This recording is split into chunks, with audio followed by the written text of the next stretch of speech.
오늘은 무서워하지 말라 이런 제목의 말씀 함께 나누겠습니다. 예수님의 부활은 우리 신앙에 있어서 옵션이 아니라, 그러니까 선택이 아니라 이거는 필수입니다. 부활이 없는 우리의 믿음이라 그러면 그것은 그야말로 안고 없는 찐빵과 같다고 할 수 있겠죠. 우리는 이 부활절이 되면 달걀을 함께 나눠 먹기도 하고 또 즐거운 마음으로 나와서 이렇게 행복한 기분으로 예배를 드립니다. 그런데 여러분, 그 처음 예수님의 부활을 목격했던 사람도 우리처럼 그렇게 즐거워하고 기뻐했을까요? 우리가 이렇게 예배를 드리면서 감격하고 즐거워하고 얼마나 행복한 시간이 될까 기대하는 마음 가지고 나갔을까요? 그렇지 않습니다. 수많은 사람들이 예수님께서 십자가에 달려 돌아가시는 장면을 목격을 했지요. 그런데 그 사람들 가운데 단 한 사람도 예수님께서 죽은 자 가운데 부활하실 것이다라고 생각하는 사람은 없었습니다. 아무도 예수님의 부활에 대해서 믿거나 그 부활을 확인하려고 하는 사람이 없었다라는 말입니다. 오늘 본문도 그런 이야기를 우리에게 들려줍니다. 마태복음 이 이야기에 따르게 되면 예수님의 부활을 처음 목격한 사람은 두 여인이었습니다. 28장 1절에 이렇게 적고 있죠. 안식일이 다 지나고 안식 후 첫날이 되려는 새벽에 막달라 마리아와 다른 마리아가 무덤을 보려고 갔더니, 남자들은 다 숨어버렸습니다. 어딘가로 다 숨어버리고 힘없는 여성들만 예수님의 그 무덤을 향해서 달려갔습니다. 이 두 여인의 이름이 공교롭게도 똑같죠. 마리아입니다. 한 명은 분명하게 막달라 마리아라고 언급되어 있습니다. 막달라라는 지역의 마리아라는 뜻이죠. 마태복음에는 이 막달라 마리아에 대해서 많은 설명이 나와 있지 않지만 마가복음과 누가복음에는 이 여인이 7 귀신이 들렸었는데 예수님으로 인해 치유를 경험했다, 이런 이야기를 들려줍니다. 그럼 또 다른 마리아는 누구일까요? 이 다른 마리아가 누구인지에 대해서 정확하게 언급해주고 있지는 않지만 우리가 짐작을 해보자면 마태복음 27장 56절에 보면 예수님의 그 십자가 옆에 3명의 여인이 있었습니다. 막달라 마리아, 야고보와 요셉의 어머니 마리아, 그리고 세베대의 아들들의 어머니, 이렇게 3 여인이었습니다. 이 구절에 비춰보면 아마도 오늘 28장 1절에 예수님의 무덤을 향해 달려갔던 막달라 마리아가 아닌 또 다른 마리아는 야고보와 요셉의 어머니 마리아가 아닐까 생각이 됩니다. 그러면 이 야고보와 요셉이 누구냐?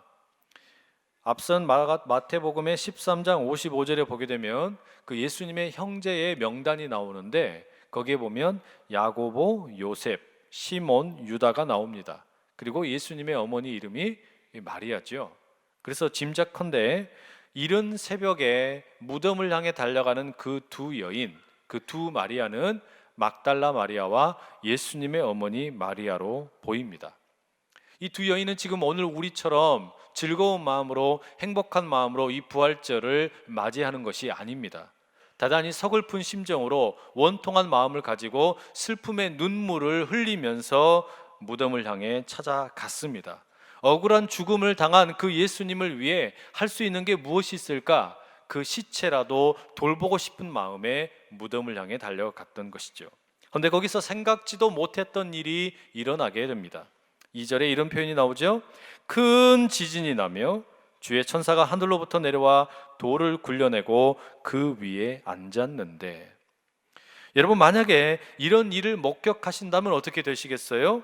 무덤에 찾아갔는데, 무덤에 가는 것만 해도 무서운데 큰 지진이 나면서 땅이 흔들립니다. 그러더니 하늘에서 번개 같은 모습으로 하얀 옷을 입은 천사가 내려와 가지고 무덤을 막고 있던 돌을 굴린 채 그 돌 위에 앉아 가지고 다리를 꼬고 있습니다. 여러분 어떠시겠어요? 만약에 제가 이 장면을 보았다 그러면 저는 100% 귀신이다라고 소리치고 그대로 도망갔을 것 같아요. 이건 뭐 전설의 고향보다 더 무섭지 않습니까? 그런데 이런 반응이 정확하게 누구에게 나타나느냐? 이 무덤을 지키고 있던 경비병들에게 나타납니다. 4절에 이 경비병들을 이렇게 말합니다. 지키던 자들이 그를 무서워하여 떨며 죽은 사람과 같이 되었더라. 큰 지진이 일어난 채 하늘에서 내려온 그 천사를 보고 경비병들이 무서워서 마치 죽은 사람과 같이 되었다. 아마 이게 기절했다라는 표현이 아닐까 생각이 듭니다. 십자가에 못 박혀 죽은 예수님을 지키던 경비병들이 천사를 보고 오히려 죽은 자와 같이 되었고, 죽었던 예수님은 죽음으로부터 부활하신 것, 이게 바로 부활의 능력입니다. 여러분, 부활이라는 게 뭡니까? 십자가를 업신여기던 자를 떨게 만드는 겁니다. 십자가를 조롱하던 사람을 두렵게 만듭니다. 십자가를 비웃던 자들을 향해 죽은 자처럼 만들어버리는 것이 부활입니다. 그러나 반대로 십자가를 붙들고 있는 자에게는 하나님의 능력이 되고 믿음이 되고 소망이 되는 줄로 믿습니다. 이 부활의 능력이 오늘 우리에게도 임해야겠는데, 그 부활 아침에 이 천사가 두 여인에게 들려주는 세 가지 이야기가 있습니다. 오늘은 그 세 가지 이야기를 함께 여러분과 나누려고 합니다. 첫 번째로 들려주는 이야기는 5절에 이렇게 나옵니다. 천사가 여자들에게 말하여 이르되 너희는 무서워하지 말라. 십자가에 못 박히신 예수를 너희가 찾는 줄을 내가 아노라. 천사의 첫 번째 이야기는 무서워 말라입니다.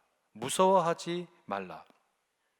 여러분, 교회 안에서 만나는 사람들, 또 교회 바깥에서 만나는 사람들에게 한번 물어보십시오. 성경에서 가장 자주 등장하는 명령이 무엇일까요? 성경에서 우리에게 가장 많이 이야기하는 무엇을 해라, 무엇을 하지 말아라, 그 가장 많이 등장하는 이야기가 무엇일까요? 아마 많은 사람들이 죄 짓지 마라, 거짓말하지 마라, 항상 기뻐하라, 쉬지 말고 기도하라, 범사에 감사하라, 하나님과 이웃을 사랑하라, 이런 걸로 생각하실 거예요. 그런데 성경에 가장 많이 등장하는 명령은 그게 아닙니다. 오늘 본문에 등장하는 무서워하지 말라라는 말입니다. 구약 성경에 보시면 모세의 뒤를 이어 이스라엘의 지도자가 된 여호수아에게, 미디안 족속에 맞서 싸우도록 사사로 부름받은 기드온에게, 이사야 예언자를 통해 이스라엘의 모든 민족에게, 포로 생활을 하고 있던 다니엘에게, 그 밖에 수없이 많은 사람들에게 하나님께서 말씀하셨어요. 두려워하지 말라. 또한 신약 성경은 어떻습니까? 임신한 아내 마리아 데려오기를 망설이던 요셉에게, 세례 요한의 아버지 사가랴에게, 밤새도록 물고기 한 마리 잡지 못했던 그 베드로에게 우리 주님 말씀하십니다.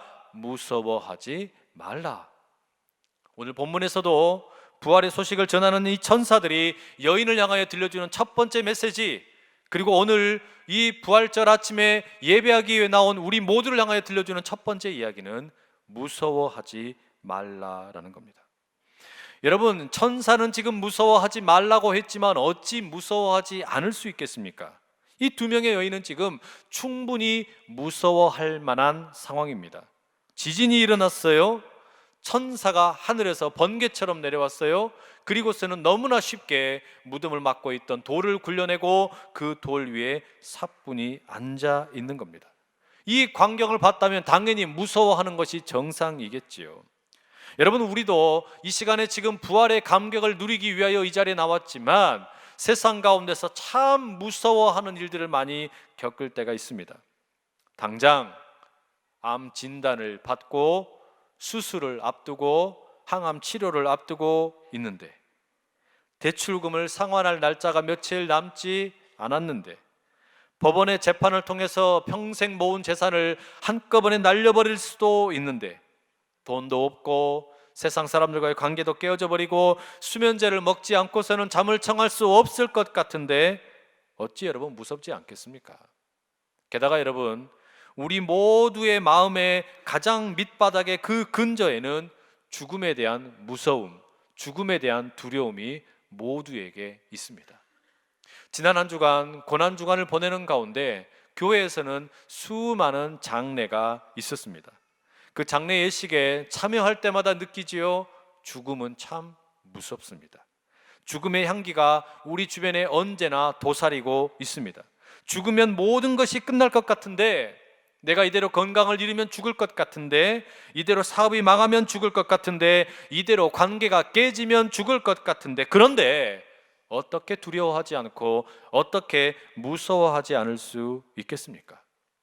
왜 무덤을 찾아간 그 여인들에게 천사는 무서워하지 말라고 말합니까? 왜 부활주일 아침 이 자리에 나온 우리에게 무서워하지 말라고 말씀하고 있습니까?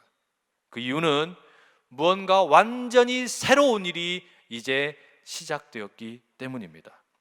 이 세상에 결코 이전과는 같을 수 없는 완전히 새로운 일이 시작이 되었을 뿐만 아니라 내 인생이 과거와는 완전히 다른 새로운 일이 지금 펼쳐지고 있기 때문입니다. 이것은 오로지 부활을 믿는 사람에게만, 부활을 경험하는 사람들에게만 경험될 수 있는 완전히 새로운 세계가 열렸으니 더 이상 죽음도 두려워하지 말고 저 세상도 두려워하지 말라고 지금 천사가 이야기하고 있는 것입니다. 예수님을 십자가에 못 박았던 빌라도와 헤롯 대왕과 그리고 대제사장 가야바와 그들의 경비병들은 결코 맛볼 수 없는 새로운 세상이 지금 시작되었다. 하늘과 땅이 만나는 새로운 일이 시작되었으니 두려워하지 말라라는 겁니다. 무엇보다 죄와 죽음으로 인해서 벌벌 떨던 우리들이었는데 그 죄와 죽음의 문제가 해결되었으니 이제 더 이상 무서워하지 말라. 바로 그 음성을 오늘 우리에게 들려주고 있다는 말입니다. 그러니 여러분, 이 하늘의 음성, 무서워하지 말라, 죄와 죽음으로 인해서 벌벌 떨거나 두려워하지 말라, 이제 주님께서 부활하셨으니 완전히 새로운 일이 펼쳐졌다, 이 음성이 우리 모두에게 들려지기를 축복합니다. 여러분, 바로 이 이유 때문에 이제는 더 이상 죄와 죽음이 우리를 지배하지 못하고 은혜와 성령의 법이 우리를 지배하기 때문에 우리는 장례식장에 가서 죽음을 묵상하고 죽음을 노래하고 죽음을 찬양하는 것이 아니라 예수 그리스도의 부활을 노래하고 부활을 묵상하고 부활을 찬양하는 줄로 믿습니다. 건강에 문제가 있습니까? 수술을 앞두고 있습니까? 사업에 문제가 생겼습니까? 경제적인 어려움이 있습니까? 재판을 앞두고 있습니까? 가정의 위기가 찾아왔습니까? 부활하신 주님께서 말씀하십니다. 부활의 능력을 믿는다면 어떤 것도 두려워하지 말고 무서워하지 말고 죽음을 생명으로 바꾸고 연약함을 강함으로 바꾸시는 그 주의 능력을 붙들으라고 말씀하십니다. 이 부활절 아침에 우리 주님의 이 음성이 여러분에게 온전히 들려질 수 있기를 간절히 축복합니다. 무서워하지 말라 말씀한 이 천사가 두 마리아에게 들려주는 두 번째 이야기는 6절에 기록되어 있습니다. 그가 여기 계시지 않고 그가 말씀하시던 대로 살아나셨느니라. 와서 그가 누우셨던 것을 보라. 천사가 여인들에게 들려주는 두 번째 이야기는 와서 보라라는 메시지입니다. 와서 예수님께서 누워 계시던 곳을 보라라고 이야기하고 있습니다. 그래서 여인들은 무덤 속에 들어가서 예수님의 누워있던 자리, 빈 무덤을 확인하고 그것을 믿게 되었지요. 그런데 우리는 어떻습니까? 우리는 지금 예수님의 그 빈 무덤을 들어가 볼 수도 없고 부활을 확인할 수도 없습니다. 그러면 어떻게 우리는 와서 보라라는 이 천사의 음성을 오늘 우리의 것으로 확인할 수 있겠습니까? 어떻게 부활이 진짜 우리 가운데서 증명될 수 있겠느냐라는 말입니다. 두 여인은 빈 무덤을 확인하고 또한 돌아가는 길에 부활하신 예수님을 만나서 진정한 감격을 누리게 되었지만 오늘 우리는 그것이 불가능합니다.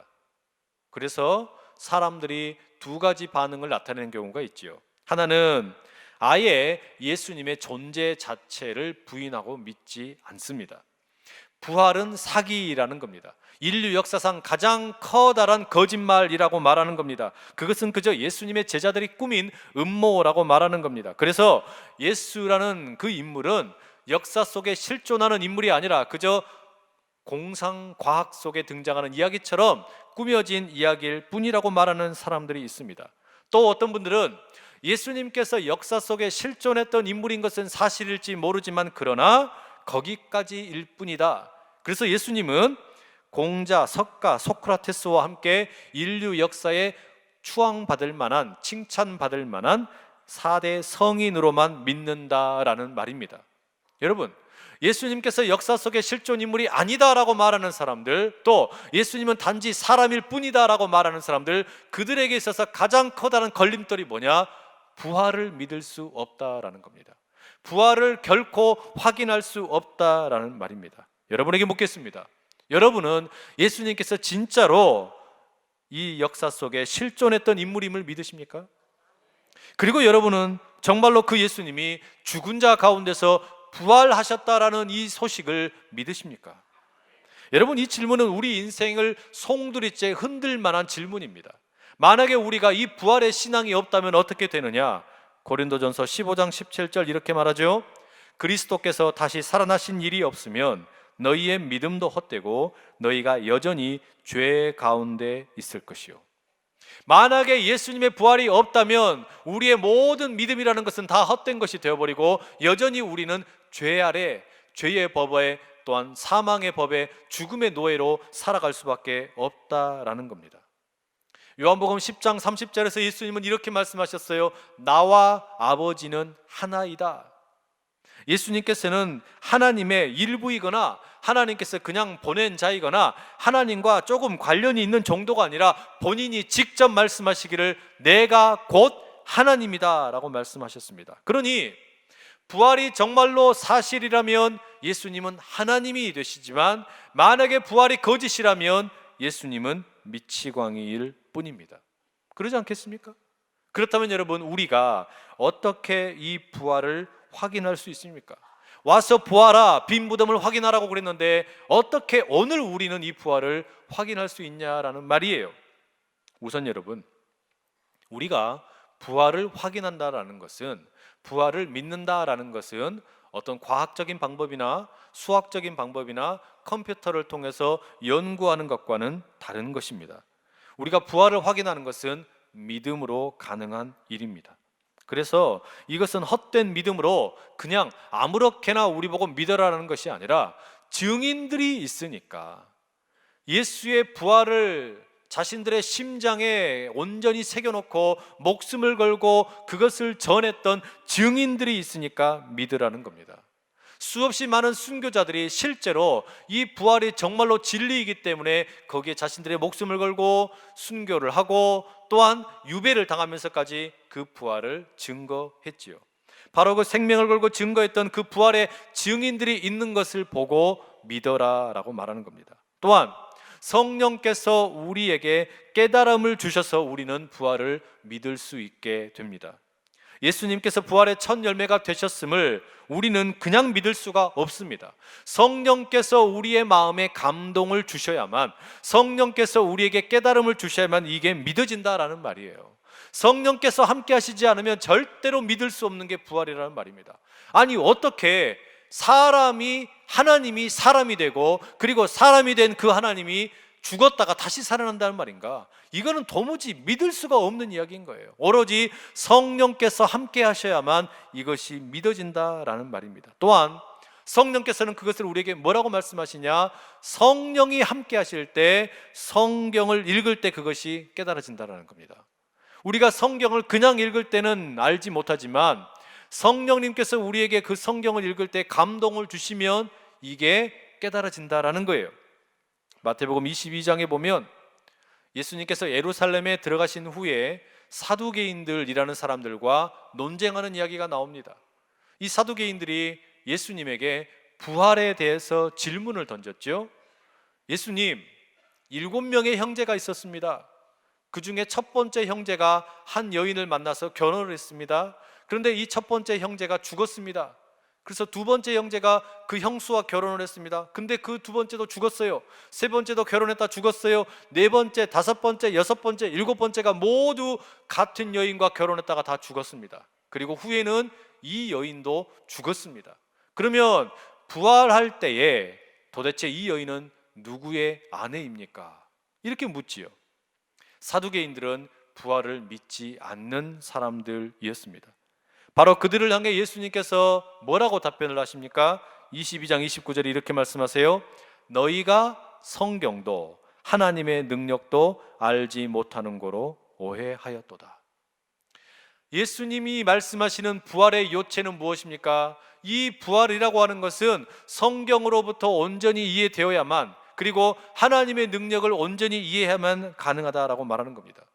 부활 이후에 우리가 결혼하는 것처럼 그렇게 있는 것이 아니라 새로운 몸을 입게 될 것이라고 예수님 말씀하신 거예요. 그러니 여러분, 오늘 우리가 어떻게 부활을 확인할 수 있냐? 성령께서 도우셔서 우리가 성경을 읽을 때 깨달음을 주시고, 앞서서 이 부활의 신앙을 붙들고 순교하며 살아갔던 그들의 그 믿음의 증언 때문에 우리가 오늘 이 부활을 나의 것으로, 우리의 것으로 받아들일 수 있기를 간절히 축복합니다. 수없이 많은 사람들이 정말로 그런 일을 경험을 했어요. 성경을 읽어가다가 그렇게도 믿어지지 않던 이 부활의 이야기가, 성경의 이야기가 어느 날 문득 성령님의 임재와 함께 믿어지는 일들이 생기는 겁니다. 우리 개신교, 우리 기독교 신학의 일종의 어떤 저수지와 같은 어거스틴이라는 인물도 그렇게 살았습니다. 평생 동안 성경을 읽었지만 믿지 못하던 그가 어느 날 갑자기 그 성경을 읽을 때 감동하게 되고 그 믿음이 그에게 자리 잡았단 말이죠. 여러분, 오늘 성경의 본문도 보십시오. 천사가 나타나가지고 무덤에 돌을 굴려버리고 그 돌 위에 앉자 경비병들이 다 죽은 자처럼 되어 버렸습니다. 여러분, 이것을 우리가 이 성경을 그냥 읽을 때는 아무것도 아닌 것처럼 보일지 모르지만 마태복음 전체의 맥락에서 볼 때 앞부분과 비교를 해보면 깜짝 놀라게 됩니다. 마태복음이 시작할 때 예수님이 태어나시는 이야기로 시작을 하죠. 그때 예수님은 생명이 있었지만 죽은 것과 다를 바 없는 존재였습니다. 헤롯 임금이 그 예수님을 죽이려고 했기 때문에 예수님은 도망 다녀야 했고, 자칫 잘못하면 목숨을 잃을 수밖에 없는 연약한 존재였습니다. 그런데 지금 여러분 보십시오. 그렇게도 죽이려고 했던 예수님, 그 헤롯이 죽이려고 했고, 그리고 바리새인들이 죽이려고 했고, 사두개인들과 대제사장들과 빌라도와 수많은 로마의 군인들이 죽이려고 해서 실제로 죽임당했던 그 예수님, 이게 끝인 줄 알았어요. 그런데 이 부활 아침에 어떤 일이 벌어집니까? 하나님의 역전의 능력이 나타나게 된다는 말입니다. 하나님의 역전의 능력이 나타나자 어떤 일이 벌어지느냐? 죽었던 예수님은 부활하시지만 살아있다고 생각되었던 로마의 경비병들은 다 죽은 자와 같이 되어버렸다는 말입니다. 모든 살아있는 것처럼 보였던 경비병들은 다 죽은 자처럼 되어버리고, 빌라도도 죽은 자처럼 되어버리고, 헤롯과 대제사장 가야바와 수없이 많은 모든 예수님을 대적했던 자들은 다 죽은 자처럼 되어버렸습니다. 이게 부활의 능력입니다. 부활의 능력은 역전을 시키는 능력입니다. 연약한 자를 강하게 만드시고 부끄러운 자들을 온전히 새롭게 해주시는 그 하나님의 능력, 세상 나라의 권세자들을 향하여 KO 펀치를 날리시면서 하나님의 나라가 온전히 임하였음을 선포하는 이 생명의 온전한 잔치 가운데 여러분 와서 봄으로 확인하는 은혜가 여러분 가운데 있기를 간절히 축복합니다. 마지막으로 세 번째로 이 여인들을 향하여 들려주는 천사의 이야기는 7절의 말씀에 이렇게 기록되어 있습니다. 또 빨리 가서 그의 제자들에게 이르되 그가 죽은 자 가운데서 살아나셨고 너희보다 먼저 갈릴리로 가시나니 거기서 너희가 배우리라 하라. 보라, 내가 너희에게 일렀느니라 하거늘. 세 번째로 들려주는 천사의 이야기는 가서 전하라라는 메시지입니다. 가서 전하라. 무서워하지 말아라. 그리고 와서 부활의 요체를 보아라. 그리고 보았다면, 그리고 그 부활을 이제 믿게 되었다면 가서 전하라라는 것입니다. 여러분, 이 예수님께서 부활하셨다라는 이 소식, 이 복음은 참 희한한 힘이 있습니다. 혼자 가지고 있을 때는 별것 아닌 것처럼 보이는데 이것을 누군가에게 나누기 시작하면 오히려 내 부활의 믿음이 더 단단해지고 확고해지고 그 부활의 불꽃이 완전히 전염되고 확산된다라는 말이죠. 여러분, 어두컴컴한 방에서 촛불 하나 켜보신 적 있으십니까? 캄캄한 방에서 홀로 있다가 촛불을 켰습니다. 그러면 그것을 나 혼자 들고 있을 때는 캄캄한 곳에서 자그마한 불빛이 될 뿐이지요. 그러면 어두컴컴한 그 힘은 여전히 강하게 발휘될 수밖에 없습니다. 그런데 이 불꽃을 옆에 있는 누군가에게 나누어 주면 어떤 일이 생깁니까? 그 불꽃이 하나씩 촛불이 모여서 어둠이 더 이상 지배하지 못하는 커다란 빛으로 확대되지 않습니까? 마찬가지입니다. 우리 사람들이 다른 사람들에게 예수님의 부활의 소식을 가서 전하게 될 때 전하는 사람이 오히려 은혜를 받는 경우들이 있다는 말이에요. 전하는 사람이 예수님의 부활을 전하다가 더 확신을 갖게 되고 더 믿게 되고 거기에 더 은혜를 받게 되는 경우가 생기다라는 말이죠. 그리고 나아가서 그 예수 그리스도의 부활의 소식을 전하게 되자 작은 불꽃들이 모여서 커다란 불을 이루게 되는 것처럼 이 부활의 능력이 확산이 되어 어둠을 몰아내는 위대한 빛이 되는 줄로 믿습니다. 그래서 여러분 8절에 보시면 이 두 여인은 가서 전하라는 이 천사의 말씀에 온전히 순종하여 떠납니다. 그 여자들이 무서움과 큰 기쁨으로 빨리 무덤을 떠나 제자들에게 알리려고 다름질할세. 여러분 필요한 게 무엇입니까? 우리에게 필요한 것은 가서 전하라는 그 음성에 순종하는 것입니다. 내가 부활을 경험했다면, 이 부활의 능력을 확인했다면 이제는 가서 전하는 것입니다. 바로 전할 때 하나님께서 희한한 일을 행하시는 거예요. 내 불신앙을 회복시켜 주시고 내 어려움을 온전히 극복할 수 있는 능력을 부어주시고 하늘의 능력이 경험되더라는 것이죠. 그 천사의 음성을 듣고 순종해서 달려가던 이 여인들, 가다가 뜻밖에도 진짜로 부활하신 예수님을 얼굴과 얼굴을 대하여 마주하게 되었습니다.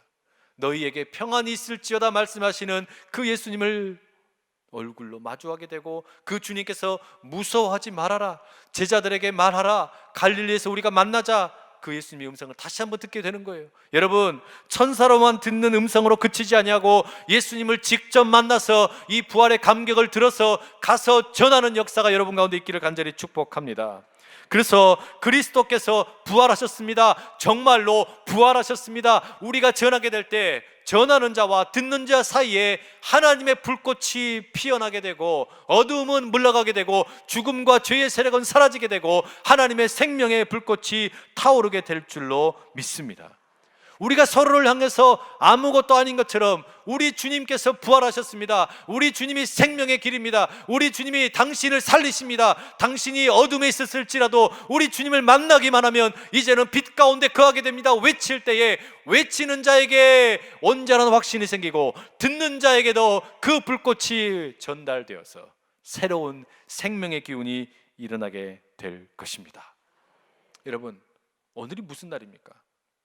3년 전에 세월호 사고가 일어났던 4월 16일입니다. 세월호가 3년 만에 육지로 인양이 되고 그리고 올라온 오늘 부활절이 되었다는 것, 이게 우연이 아닙니다. 오늘 부활절 아침에 우리 주님께서는 이 세월호의 사고의 비극을 부활의 감격으로 바꿔주시기 원하여 우리들의 슬픔을 씻어주시기 원하여 어두움 가운데 있던 우리 가운데 진정한 빛을 주시기 원하여 이날 우리에게 진정한 부활의 기쁨을 선물해주고 계시는 줄로 믿습니다. 이제 부활의 감격을 맛보았다면 우리 주님께서 물으시는 질문에 우리가 응답을 해야 됩니다. 부활을 예배하는 당신은 여전히 죽음과 죄의 부역자로 살아갈 것인가, 아니면 생명과 은혜를 전하는 전달자로 살아갈 것인가? 십자가와 부활의 전달자가 될 것이냐, 아니면 여전히 계속해서 죄와 죽음의 부역자로 살아갈 것이냐? 우리 주님의 그 부르심, 그 천사의 부르심, 가서 전하라는 이 부르심 앞에 이제 누가 나가야겠습니까? 우리가 그 가서 전하는 부활의 전달자가 될 수 있기를 간절히 축복합니다. 우리 시간에 같이 함께 기도하기 원하는데요, 주님께서는 그 부활절 아침 처음 찾아온 두 마리아를 향하여 말씀하셨습니다. 천사가 말씀하였습니다. 무서워하지 말아라. 세상을 무서워하지 말아라. 세상이 겁주고 세상이 아무리 우리를 힘들게 할지라도 무서워하지 말고 이제 와서 부활을 확인하여라. 그리고 그 부활이 믿어진다면 이 부활의 소식을 가지고 나아가서 전하라. 바로 거기에서 하나님의 능력이 나타날 것이고 빛이 어둠을 이기는 능력이 드러나게 될 것이다. 오늘 우리에게 그 능력을 달라고, 주여 내가 그 십자가와 부활의 전달자가 되겠습니다. 그 결단을 가지고 우리 주여 힘있게 세 번 외치고 기도하며 나갑니다. 주여, 주여, 주여. 사랑하는 아버지 하나님, 오늘 우리에게 어떤 무서움과 아버지는 어떤 어려움이 있다고 할지라도 주님 아버지 그 모든 것을 끊고 이제 아버지 우리가 죄와 죽음에 사로잡혀 살아가는 것이 아니라 부활의 산증이 되어 살아갈 수 있도록 부르시는 이 자리 가운데로 불러주신 것 감사합니다. 무서워하지 말아라. 죽음을 무서워하지도 말고 죄를 무서워하지도 말고 세상을 무서워하지도 말고 하나님 붙들고 살라고 하셨사오니 아버지 진정으로 승리하며 나가는 우리 모두가 될 수 있도록 은혜 더하여 주시옵소서. 이 부활 감격을 가지고 아버지 오늘 이 자리에서 와서 확인을 하고 이제 나아가 전하며 나가는 하나님의 사람들이 다 되게 하여 주시옵소서. 부활의 이 복음의 전달자 되어 승리하며 나가는 우리 모두 다 되게 하여 주옵소서. 사랑하는 아버지 하나님, 부활의 영광을 맛보는 주일 아침 우리 주님 아버지 앞에 나아갑니다. 우리는 세상이 무섭습니다. 병드는 것이 무섭고 돈이 떨어지는 것이 무섭고 마음이 깨어지고 가정이 깨어지고 그러다가 죽음 앞에 놓이게 될까 봐 너무나 두려워할 때가 많습니다. 그러나 주님, 이 부활한 아침에 주님 부활하신 이 아침에 들려주신 음성에 귀 기울이기 원합니다. 무서워하지 말라. 그리고 와서 부활의 실체를 확인하라 말씀하시는 주님, 부활의 믿음을 가지고 이제 나아가 전하라고 하셨사오니 십자가와 부활의 전달자로 우뚝 서는 우리 모두가 다 되게 하여 주시옵소서. 거룩하신 부활하신 우리 주 예수 그리스도의 이름으로 기도드립니다. 아멘.